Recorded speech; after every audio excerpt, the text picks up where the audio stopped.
All right. All right. What's going on? What's going on, everybody? Let people come in. Let me make sure that everyone is getting in here. And also I'm gonna well, what's going on with my camera?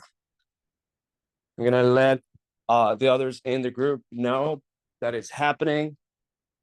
Today we're gonna cover something really cool. I'm gonna get my engineer brain to work here. Let me just get my camera working real quick here. Real quick. All right.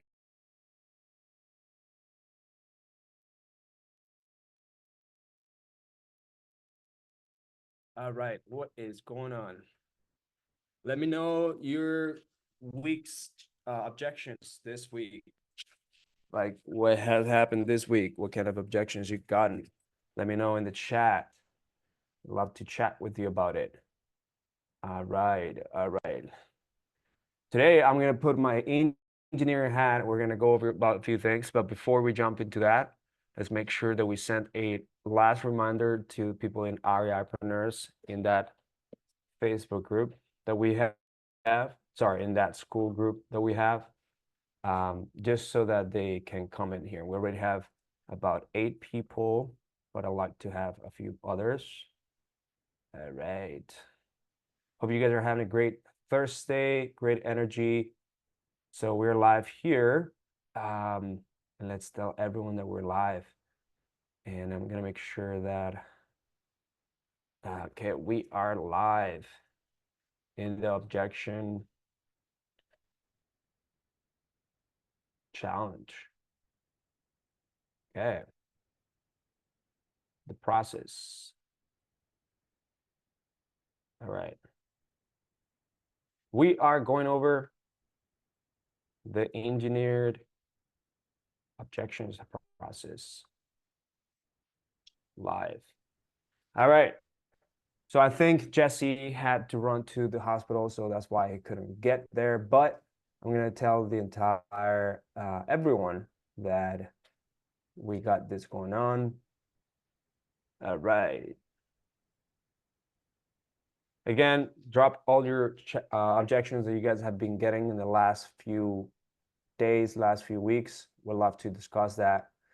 All right, so as a lot of you guys know, you guys come from this group, or you guys are clients, or you guys are just part of the mastermind that we have, the free mastermind and so on. We invite certain people, like for example, here every time we invite people that look legit and are not going to just spam this kind of thing. With school, it's a new thing, so we got to be very careful about who we decide to actually have this, because we're going to be plugging in more courses as we go. We have more courses, surprise courses going on.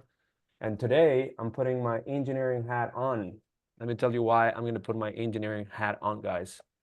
So I don't know if you guys can hear me properly, but the reason why I'm putting my engineering hat on is because everything that I see in terms of business and systems, I see it as a flow chart, as a flow map, right? I see things as a process, step by step. I see as a guide. I see it in my head. Sometimes I see things in 4D and it could evaluate it by putting it into like more of a visual representation. So I'm just gonna give you a quick example here. So objections, what's the best way to handle objections? Obviously, to handle those objections that could ever come out before those actually happen. And then if they do happen, what happens? So as an example, here's how I see and I put together things in a business or in a process. This is the recruitment process. We're not going to go over the recruitment process, but this is just one example. So I want to show you guys that for almost everything, there is processes and there is systems, right? And I want to share that with you guys because it's important. Hustle Media, our companies, and Remote Latinos, our recruitment company, have a recruitment process. They have a sales process. They have a how to handle the client process, an onboarding process, also on. So you, as a responsible business owner in the real estate and wholesaling space, should definitely have a map. But not only that, but it should also have a checklist of things, two ways to consuming this. Because if you have it only visually like this, a lot of people are not going to be able to read it, and a lot of people are not going to 100% understand what we're trying to say, because some people are visual, some people are impaired in both, but like some people are visual, some people are just listening, people see videos, people read stuff, so they're able to do it. But there are some minds that can go over something like this, which is this is the actual REI sales process on the consultative approach, which is essentially how Jesse does it, Jesse Bush, who is our closer trainer, and how Steve Trang and Ian also do it. And this is the consultative approach. What does it look like? I mean, what does that mean? It consists in two parts. The first part is having a diagnosis call or discovery call, that we call it that way, right? So discovery call is where we discover everything that we need to do and we need to discover from the sellers in a 15 to 20 minute, 10 to 20 minute conversation where we're essentially doing a triage. And the second call is an offer call, or in this case, it could be called the home selling game plan call. You can call it how many ways. Maybe you guys can come up with your own method, your own naming convention. We call it the home buying game plan call, right? Or home selling, depending on however you want to like put the language, right? So let's go here. As an example, right in here, discover call process. You can also break it down into more of an individual thing as opposed to seeing the entire thing. But why is this important? Why is understanding that there is a flow map? Why is it understanding that there is some sort of flow chart for the discover call, for the offer call, or let's call it home buying game plan call. Okay. Why is it important to see it this way? So that whenever you're going about this with your team and you're seeing that there is maybe specific issues that you're getting objections or something that's not going through, people are not showing up to the second call, people are not responding in a positive way, you can always go back to your process. So for example, here, you can always go back to your process and see what is going on, what is wrong with your process. Even going through the contract has a process, right? So that's how I see it in my engineering hat. Here, for example, the discovery call, I have a script, and the script is just a guide to go over what we need to go over in terms of how we're going to go about the phone call conversation. It's just a guide. So here, for example, here's the discovery script. That script has also a few checkpoints that we got to go for, where there is the intro, there is the next steps of that discovery script, where we set the frame, then we start diving into the seller's motivation or pain points, challenges, and so on. We uncover any obstacles that could happen. Again, pre-handling objections, finding motive, property condition, pre-handling objections or obstacles, and so on, asking for a price, and so on. And then doing a pre-pitch so that you sell for the next call, what's the next call? Again, the offer call / the home buying game plan call, right? But if you go back and start actually just putting it together, right? Or just taking it apart step by step, we can see that in this flow map right in here, we can see that in this flow map, there is a part where seller picks up the phone, there's an introduction, there is information gathering, there is a transition, and then you book a call, right? Super, super simple. But each one of those skill sets or each one of those segments, they have their own things that you got to go through. And in order to truly, truly be able to do a really good job at the closing and getting a contract, you have to do from step one all the way to step to the end. You have to do it really, really well. That's why it takes such a specific individual to actually consistently close deals at a consistent level at a high percentage. Now, this is not counting whether the lead is going to pick up the phone. This is not counting whether the lead is going to show up to the appointment. This is not counting whether the lead, it could be a funnel hacker or someone that is spying on your process.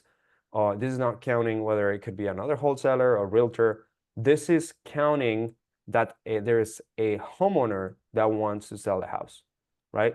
So we're getting that confirmation that actually someone wants to sell a house.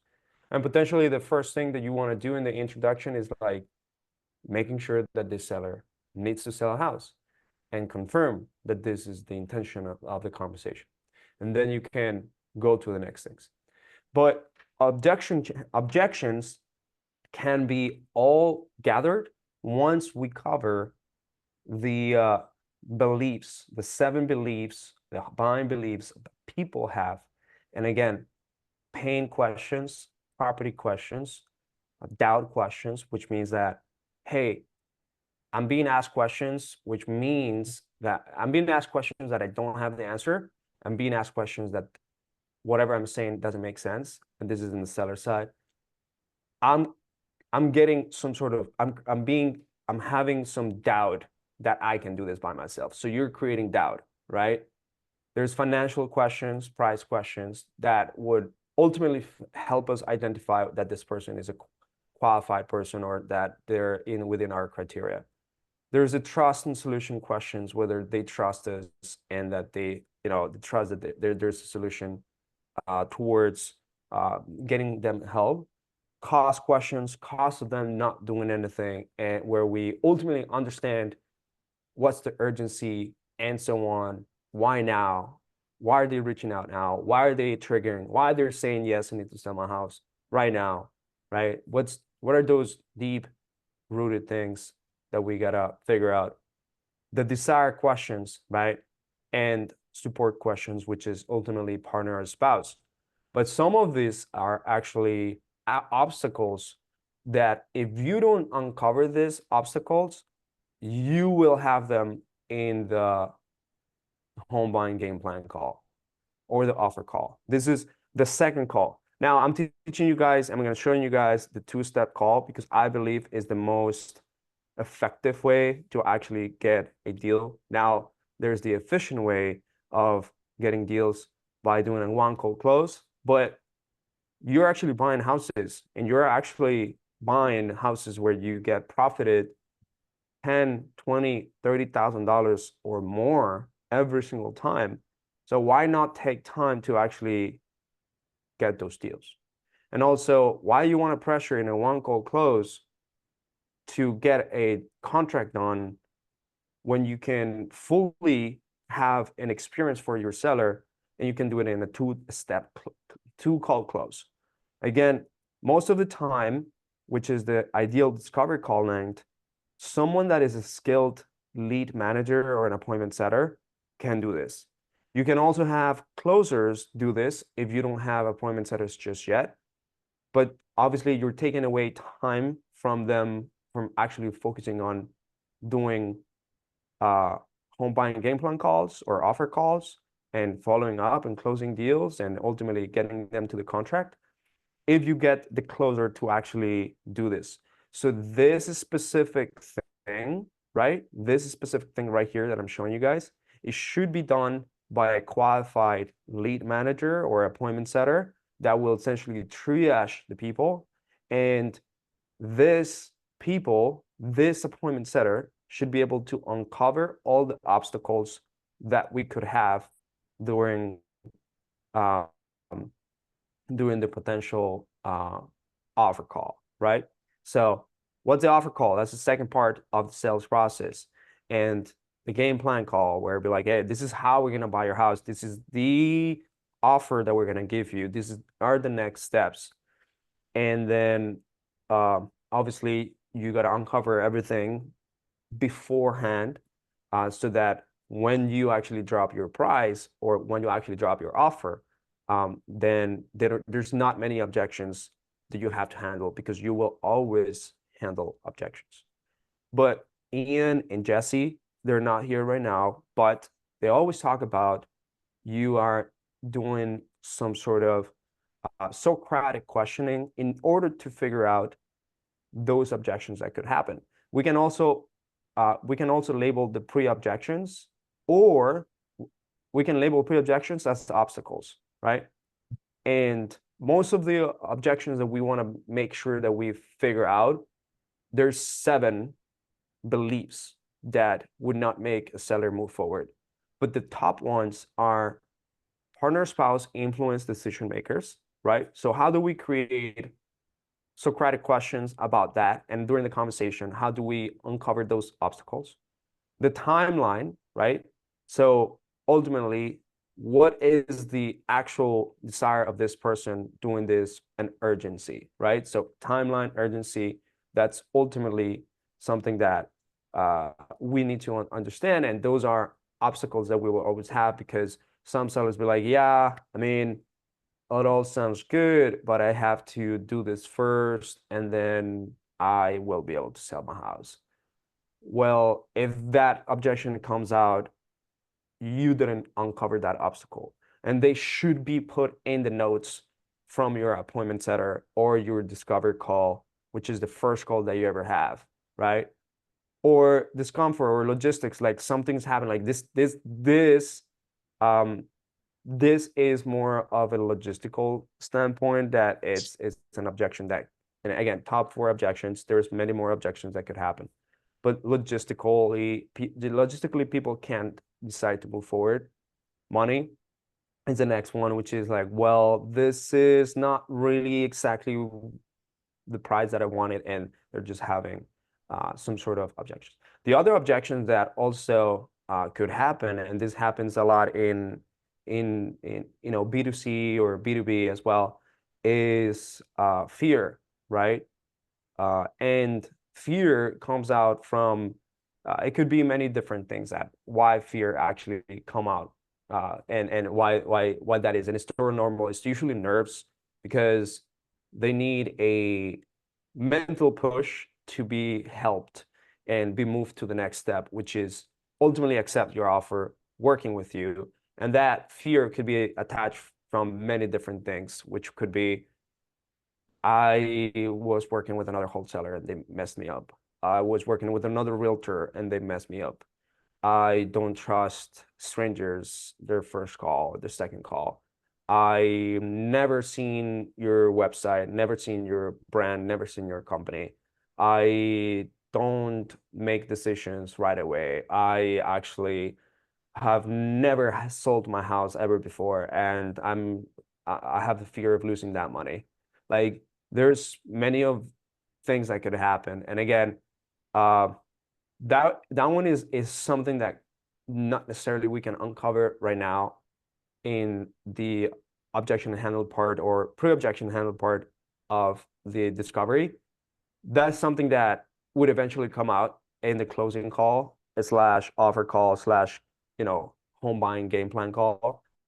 But a good setter would be able to identify whether they trust as well, whether they are speaking with other companies as well, whether they are they have had some sort of bad experience before. And a good setter, a good person that does a discovery call, is able to ask those questions and figure that out through the proper onboarding, through the proper discovery questions, right? This discovery process. Again, this is just a process. That's how I see it, right? And it needs to be a dynamic process, because you can't just be like reading step by step and sounding like a robot. It's a flowing conversation, right? I don't know if you guys follow RJ Bates, but RJ Bates actually has a very similar but different process, where he actually places asking for a price right at the very top. So his price objections, whereas financial price objections, he puts them all the way here. And he asks for the price right away, and then asks for the pain questions, and then at the end asks for another price because he's already gone through a process of, okay, you've told me about pain, you've told me about the property. This price that you told me in the beginning does not make sense. Something that actually makes sense is, what is it? So based on the conversation, what's the price that you have in mind of selling your house, right? You raise your hand for a reason. You went to Google for a reason. You went to Facebook for a reason. What is that? Tell me, what is that price that you're looking to get? If they don't know, that's totally fine. That means that they have not done the research. They're not 100% educated. They may need some guide. You're here to help them. And you could potentially do a logical sale at that point, or a logical walkthrough at that point. All right, so I love to actually have a few chats. Joshira Lopez, yes, a copy of what? You want to have a copy of the REI sales process? Yeah, I can 100% give you guys this. We actually have also the 2 scripts. Now, mind you guys, I've been doing sales for maybe 4 years now, not as long as many people have. However, I have been doing millions for over 4 years, which could be different on how long other people have done. Now, there's a difference in about, being in sales and actually being able to understand fully sales as a process and actually closing high level deals. And that's why this is such a transferable skill.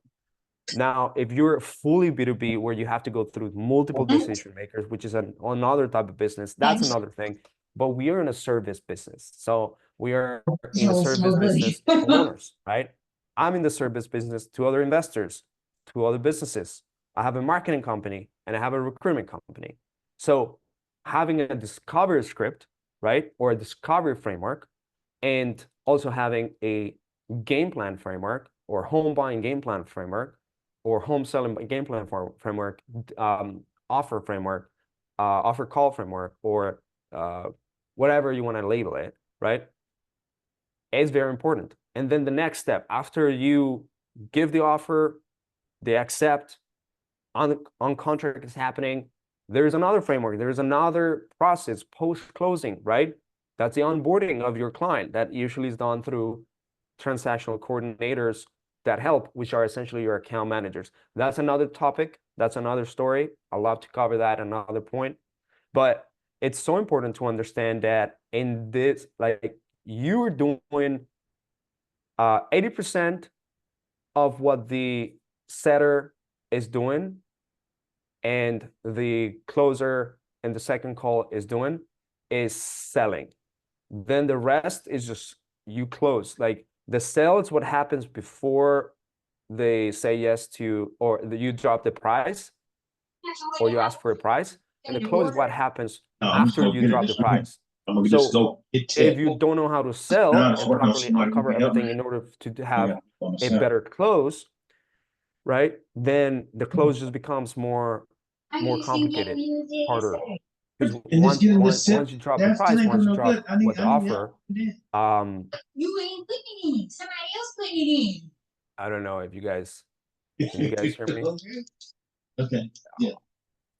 Yeah, you're right. But look, I got some calls. Let me do some phone calls. Dominic, I think we can hear you. Let me mute him right here. All right. Thank you, James. Okay, perfect. So if you, if you go all the way here, which is this is basically, people are not going to get an offer here, right? But you're essentially uncovering everything that you need. You're discovering their needs, their true desires, their current situation, where they want to be, the situation, like the property condition, and you ask questions, again, questions that are the beliefs that would stop these people from making a next move, if you don't uncover those things and psychologically fully understand that, make them fully understand that if they don't do something about this, they're going to continue being stuck in the same place. Things are going to go worse. If they try to try themselves, it's not going to work. If they go to other companies, it's not the best experience, and they shouldn't be doing that. If they are trying to hop around from uh, place to place, company to company, they're not gonna get anywhere, and they're gonna get continuously be stuck. If they don't, if they don't take action towards these things, their pain will continue, right? And I spoke in the podcast of Real Estate Disruptors recently about the 5 stages of awareness. And the 5 stages of awareness is um, people are fully unaware that there's a problem. That's the first one. The second one is that people are aware that there is a problem, right? So the first one is unaware. They're unaware that there's something on. They're just like living in their life. They're about to lose their home. Something's going on. They're so unaware, whatever, right? The first one is people are aware that there's a problem. The second one, the second one is people are aware there's problems. The third one is that people are aware that there is some sort of solution. The fourth one is that, they're aware that there is a product or a service, a wholesaler, in quote unquote, a home buying service, a real estate investor that can help them with the problem, that it's a solution, and it's a service or a product, right? And the fifth one is that they're fully aware. They've been doing research, they've been trying it themselves, they've been going about it, they've been going online, Facebook groups, buy and sell groups, Google search, asking around, looking at realtors. Those ones are very, very hot, but those are only about 1 to 3% of the population. So what do we do with the rest? We need to be able to make them go through an entire process, right? So if you do this right from the very beginning, your entire throughput gets better, which means that if you do this from the very beginning, where your discovery call is the best, you pre-handle objections, or you find the obstacles really well, and you're able to close deals here in the offer call / home buying game plan call, your closing ratio is going to go higher, which means that you're going to close more deals, right? And yes, it's sales, but it's also being able to fully plug and play the solution that this seller ultimately needs.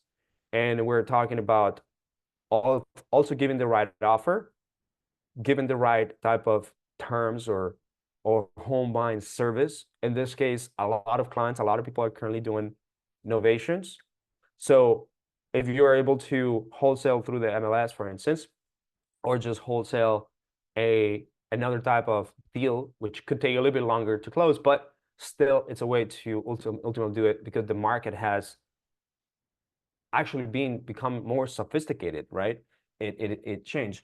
Then you're also going to increase that likelihood of finding a solution for the seller, right? So yeah, just share. I'm going to send you this 100%. I want to go over real quick here, potentially objections that could happen in here. Let me see here. There's a document right here so that it's very easy to see. All right, who wants this discovery call script? Because this is something that I love to 100% help you guys with, the discovery call. Maybe in the next call we could do the home buying game plan call, but discovery call consists in introduction, right? Opening connect report, set the proper frame, right, of how the conversation is going to go. Figuring out, obviously, like, hey, are you actually selling your house, and so on. Finding motive, so deep motive, which is ultimately the challenges and pain points. And you need to use a lot of Socratic questioning in order to do that.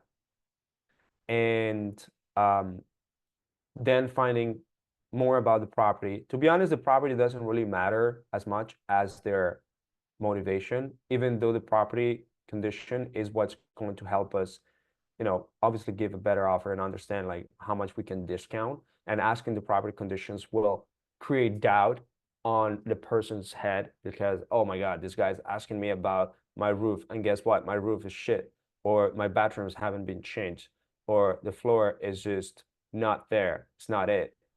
I haven't done anything to my property in the last few years. So it's creating doubt, obviously. Um, and then pre-handling objections or finding the obstacles, right, based on the 7 beliefs, is truly, truly important, so that the setter takes down notes, right, and will fully do a handoff or handshake to the closer. Then you ask for the price, right? So what would be the price that you'd be looking for, right? Um, then you do a pre-pitch, or ultimately want to make sure that you sell why they should be going to an offer call, or to a home buying game plan call. And this is like the tricky part, guys, for a lot of setters, because uh, you know, the motivated seller or the homeowner does not show up to the next call, or there's not enough motive for them to do it, just to have another call where they're going to have an offer. Now, ways to enhance it is by doing a pre-pitch. Be like, in the next call, you're going to be matched with one of our acquisition managers that have helped more than 100 homeowners around the county of X or Y. And they've all gone through different situations similar to you. And he's going to go through 3 steps that we use in order to buy a house. The first one is this, the second one is this, the third one is this. And these steps have helped people get an offer very quick, get cash for their house, or just ultimately find a solution to move out of their convenience. So in the next call that I'm going to be doing for you, you're going to be talking about how that works, how that's going to work specifically for you, and ultimately what would be the best offer for your current house. Based on the notes that I have, I'm going to give it to them. You probably are going to see them in person, or if this is remote, this is going to be a Zoom meeting. And this Zoom meeting, where we're going to go in, we're going to send you a Zoom meeting on your calendar. We're going to go in for you to fully pay attention. We may share you a few things on the screen.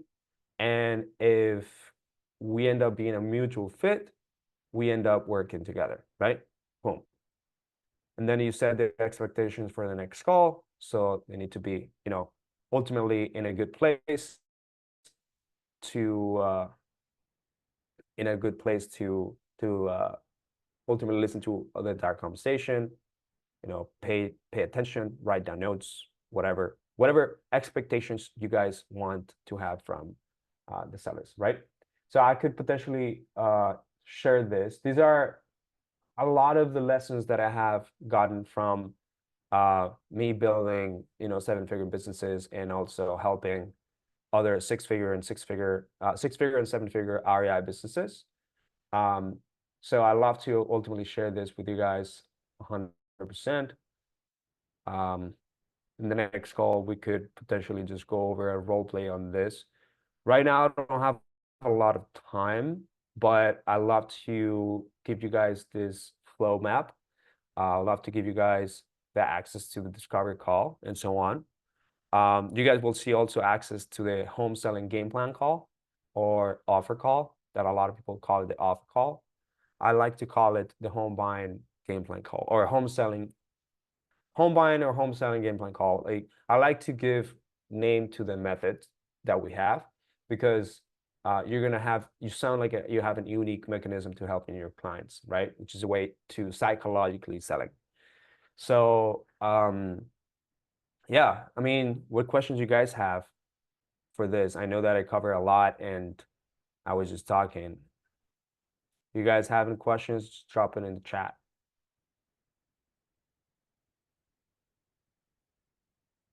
James, you're the only one with the camera. That's amazing.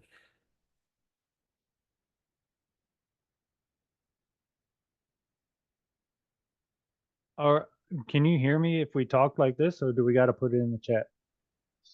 Yeah, I can hear you. Okay. I was going to ask, so what do you think the percentage is overall of like the fall through rate for the next call? Um, well, it depends on the industries, right? But if you have a 50 to 70% show rate, that's pretty common. You should be aiming to optimizing for more than 70%. So, for example, us in our business, we have about 70%, but there's a few things that we do in order to increase the show rate. The setter makes them do a homework, for example. So the setter or the lead manager would be like, hey, I want you to check out these testimonials that fully relate to what your case is. There's a video that explains exactly what's in it for you, other people that we have helped, and how we actually work, right? Fully. And going through that video will help you understand what's in it for you so that in the next call, we'll give a specific customized offer for you. We also would do a three-way with the closer, potentially on a on not a FaceTime, on a iMessage, right? So, hey, this is the acquisition manager. I just wanted to do a three-way here with you so that you have it. So that, becomes more personalized, right? We could also add them to social media. It also becomes even more personalized. Um, we the setter has a goal, and the goal is to make them go through the journey, consistently help them go through the journey. So, they come in from a bucket of lead sources, right? And the different lead sources have different levels of responsiveness, right? And then the setter takes that person and does the discovery, qualification, pre-objection handling, understands a lot of the things, and sets them up for the next call where the acquisition manager would ultimately be going over the game plan for them to sell their house with us, right? And but the setter will also make sure, one, that they show up to that first call, right? Or the setter can take the call right there in out of the blue, or there's a discovery call actually booked, right? Um, when they book it, they go through an experience, and then when the call is booked, we gotta increase as much show rate as possible. That is done through a lot of personalization, indoctrination of you to them. So your company needs to be indoctrinated in their head. So for example, they say that a a buyer, or in this case a seller, like a prospect, needs to consume about 7 to 11 hours of content, whether that's written content, video content, fully be indoctrinated on your company and the way that you do things, that they fully are going to believe that this is the right thing before they make a decision. So if the setter makes them go through that flow, right? So watch these testimonials and case studies that we have specific sellers that we helped. This video, which is the homework video, it's a pre-game plan video, it's a pre-offer video, which goes about what is that we can do for them, why should they choose us, what's our credibility in things that we've done for others, um, the how does it work, the processes, right, and the different options that we may have for them, and then what do they have to lose, which is almost nothing. And that could be one video that it's called the video sales letter that you can create in order for them to even consume more content. And that is going to include, right, like your methods, the testimonials, the case studies, the reviews, all of this good stuff, right? That, again, indoctrinates the person to move forward to the next steps, right? So the acquisition manager may, may have trouble getting that person on the second call if they don't show up.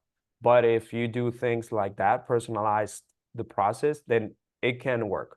Another thing that you can do, and this one requires a little bit of level of skill and practice, is that you can come up with an offer within the first hour of having a conversation.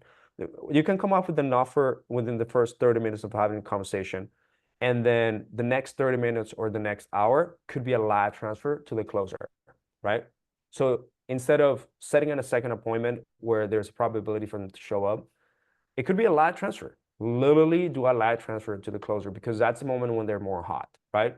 It's a too cold close, but it's a live transfer, which means that instead of setting an appointment and risking it for them to not show up, you could do an entire handshake with the closer, right? And then the closer or the acquisition manager jumps in and then ultimately finishes the deal, right? But I still like to book a secondary appointment for them to fully be more indoctrinated about us. That's me.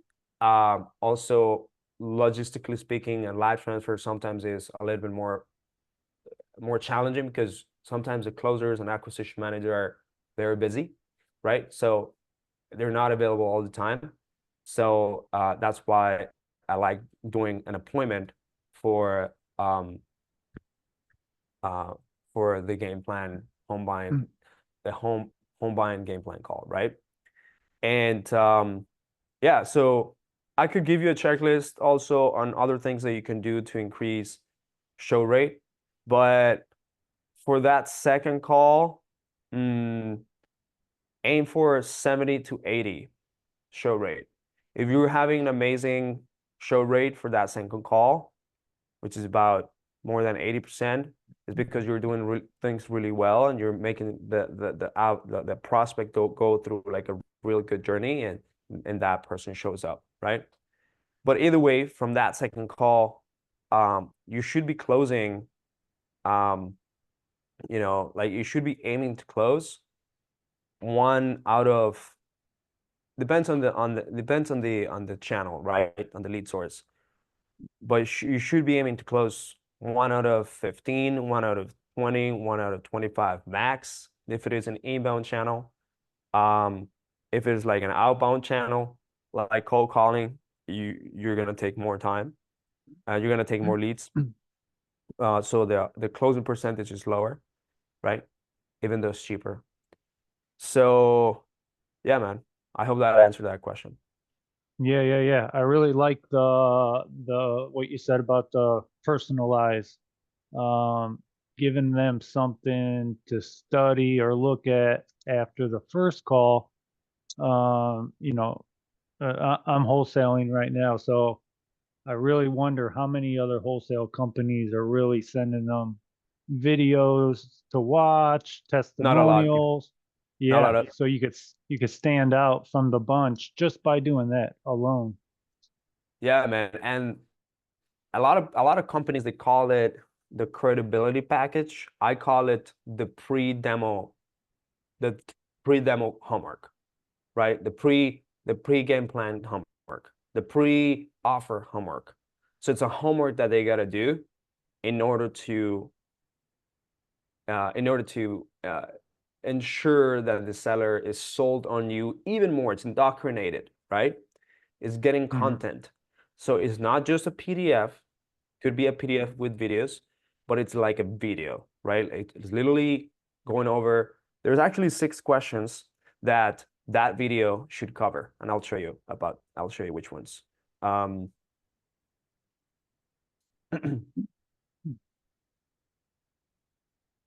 Yeah, like right now, like part of my process is like when they fill out the form on Facebook or wherever, they fill out the form and then, my system will send them a text.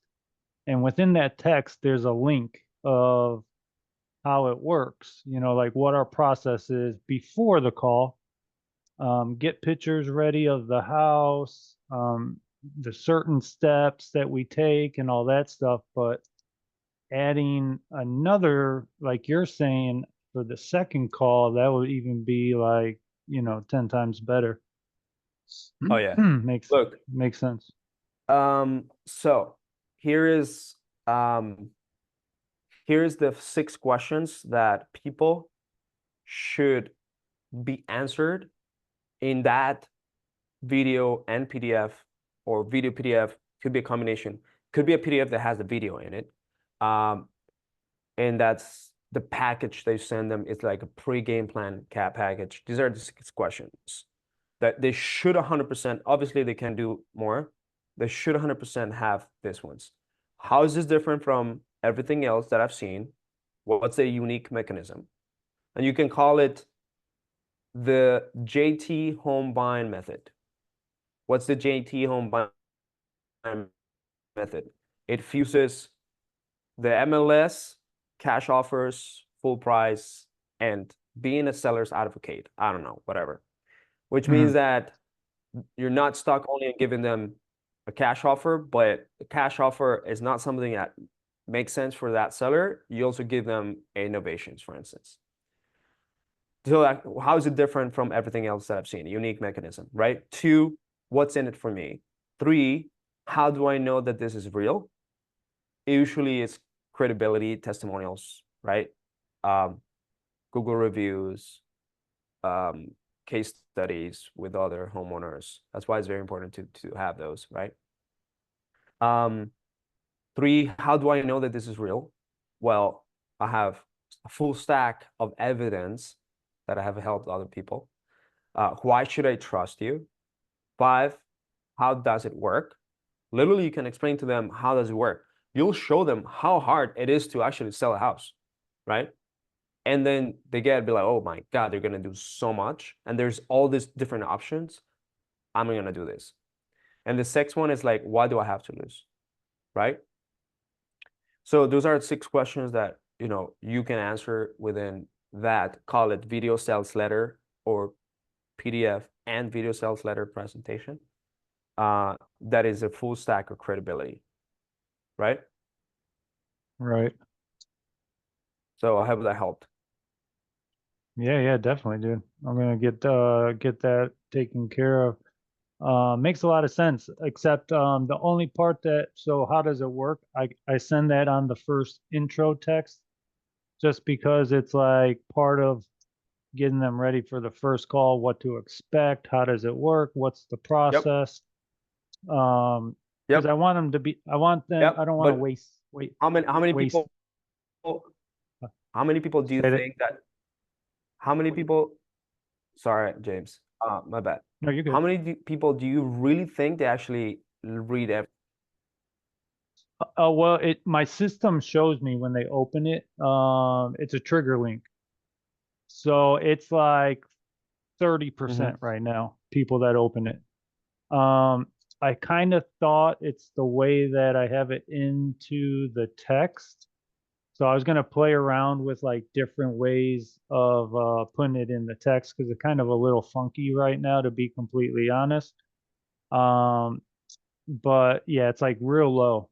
I mean, 30%, because on the right side of my system in my CRM, it will show all the stages that they went through from Facebook to my system, like what page through the website and all that stuff. So it will show if they clicked on the trigger link, and then it will show if they even went to the page.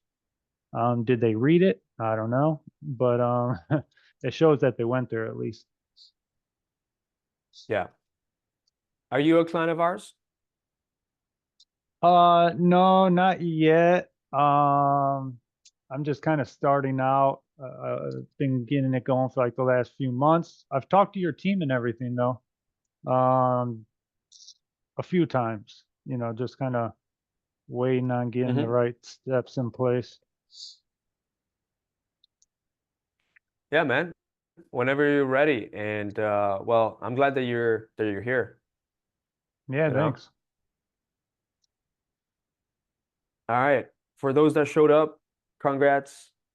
Props on you. I don't know what happened with the rest. Usually more people show up, but next time let's do a better I guess it's the emails. I'm not sure. Did the last message that I sent go through? It probably did. Huh. To be honest, I didn't get well, I got one email yesterday, and then I got a school message or like a notification today. That's all that I got to know about it. Okay. All right, man. Well, thank you for being here, man. And let's crush it, continue crushing it. Yes, sir, man. Appreciate it. Thank you. All right.